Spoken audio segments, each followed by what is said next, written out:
Bonjour à tous, aujourd'hui changement de registre, on ne fabrique pas, on restaure.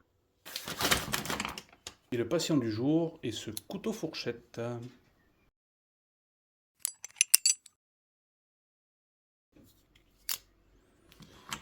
Alors, bon, pour les plaquettes, déjà, je vous fais pas un dessin. Il faudra les remplacer entièrement. Le tranchant de la lame, bon, était complètement émoussé, mais ça, c'est pas un gros problème. Globalement, la lame est en bon état. Les pics de la fourchette, bon, il faudra les réaffûter, mais ça, c'est pas un sujet. Le principal sujet pour moi, c'est le mécanisme. C'est censé être une pompe centrale, et donc on est censé avoir quelque chose de bien verrouillé.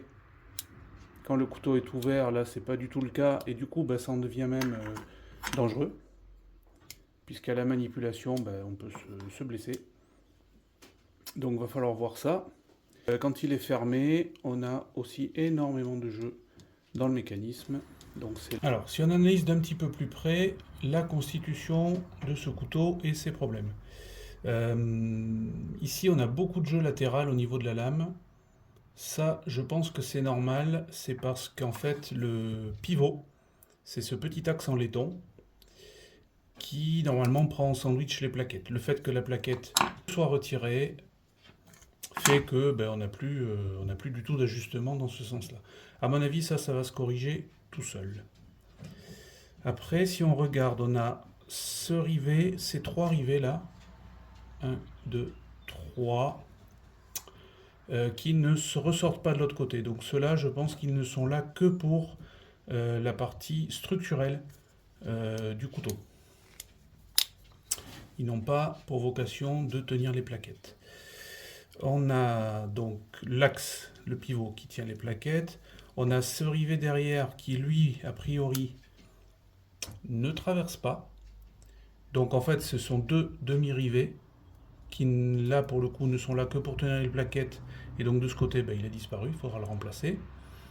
Et ici, au milieu, là c'est un peu étrange, de ce côté on a un rivet, et de ce côté on a une petite vis. Donc soit il y a déjà eu un bricolage, soit c'est une particularité de réalisation de ce couteau-là. Écoutez, le plus doucement du monde, procéder au démontage, en commençant par le pivot, et puis après ces trois rivets-là.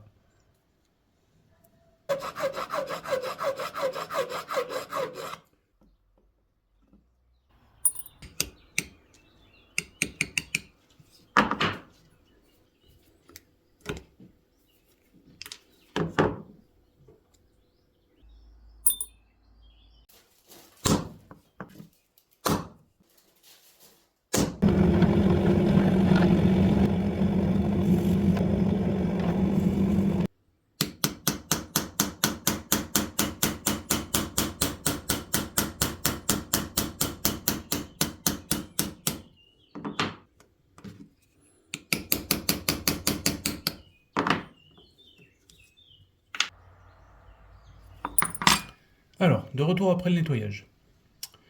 D'abord sur la pompe, qu'est-ce qu'on peut voir? Ici dessous, on a la zone où le ressort s'appuie. On voit encore les marques de la fabrication initiale, probablement, vu les traces qu'on voit et les petites bavures, je dirais des coupes laser. Ça veut dire que il y a eu très peu d'usure par le frottement du ressort. Donc, ça me paraît quand même assez bon signe quant à l'état global d'usure du mécanisme. Ensuite, on a la zone ici du cran. Et là encore, sur la face avant, on voit aussi ces bavures et ces marques de façonnage. Cette zone-là, la face avant, c'est celle qui va servir de butée à la lame quand elle est en position ouverte. Et de la même façon, ici sur l'autre côté du cran, on voit aussi les marques de façonnage. Et quand je mets les deux ensemble, il y a un peu de jeu. C'est pas quelque chose de délirant. Et surtout, quand je tire axialement comme ça, on a quand même une très bonne résistance, une très bonne accroche. Donc je me dis que ce couteau, une fois ouvert, si le cran vient bien en place, il doit quand même rester pas mal ouvert.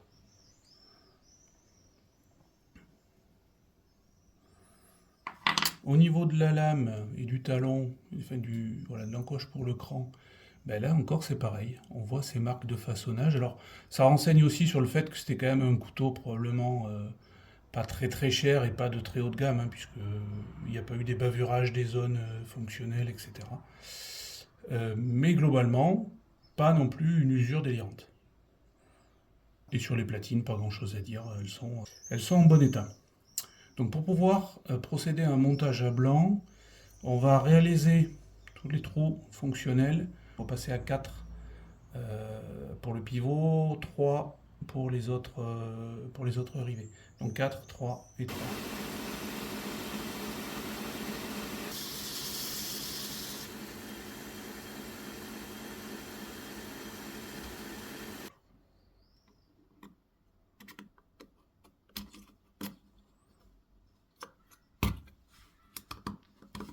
C'est quand même pas très satisfaisant. Il faudrait pas pouvoir, quasiment pas pouvoir le manœuvrer comme ça à la main.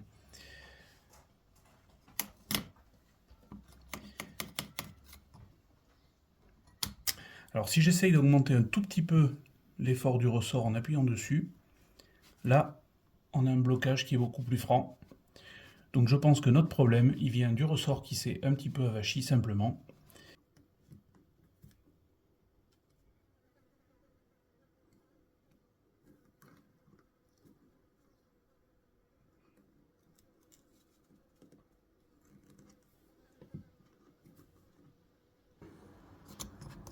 À l'ouverture, c'est souple, ce qu'il faut puisque ce couteau est destiné à être manœuvré d'une main.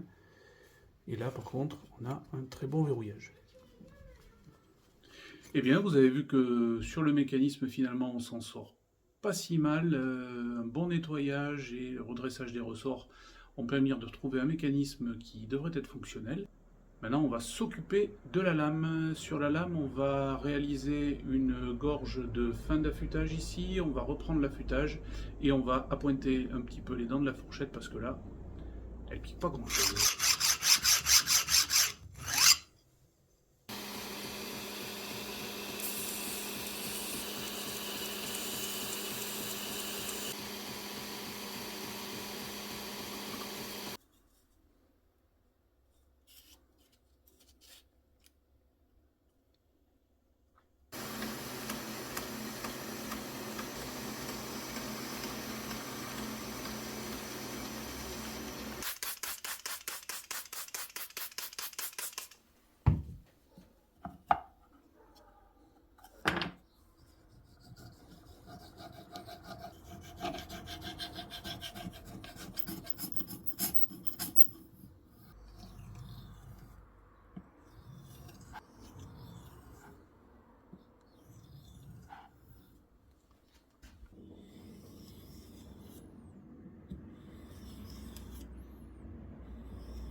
On va s'attaquer aux plaquettes. Pour ça, on va utiliser ce magnifique morceau de platane.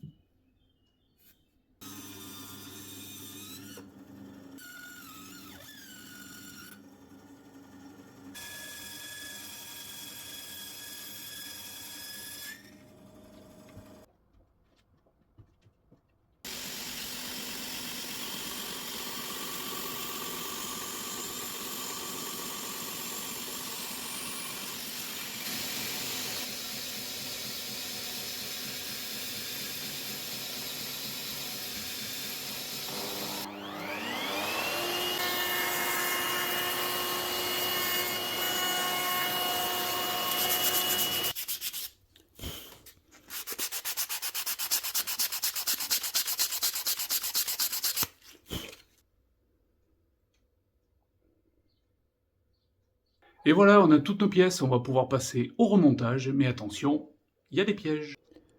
Allez, toutes nos pièces sont là. On va avoir donc ici 2 rivets structuraux qui vont tenir ensemble les 2 platines ainsi que les lames de ressort au milieu. Voilà. Donc ceux-là, pas trop d'inquiétude, on va pouvoir les riveter bien solidement. C'est ce qui va faire la structure du couteau. Ici ensuite, on a un autre rivet qui doit servir de pivot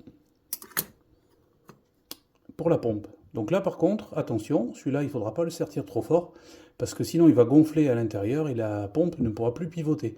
Donc celui-là on va juste évaser les extrémités pour l'empêcher de se sauver. Le quatrième rivet qui était traversant, c'était le pivot de la lame. Et donc là ce qu'on va faire, c'est qu'on va mettre à la place de ce rivet une entretoise taraudée avec des vis, comme ça on pourra faire le réglage du jeu. Les 4 autres rivets qu'on va avoir, ils seront ici, là, et donc même chose de l'autre côté, c'est pour tenir les plaquettes sur les platines. Et là, une fois qu'on aura assemblé tout le couteau, il n'y aura plus moyen de faire passer ces rivets par l'intérieur. Donc, il va falloir absolument ne pas oublier de les faire passer à l'avance.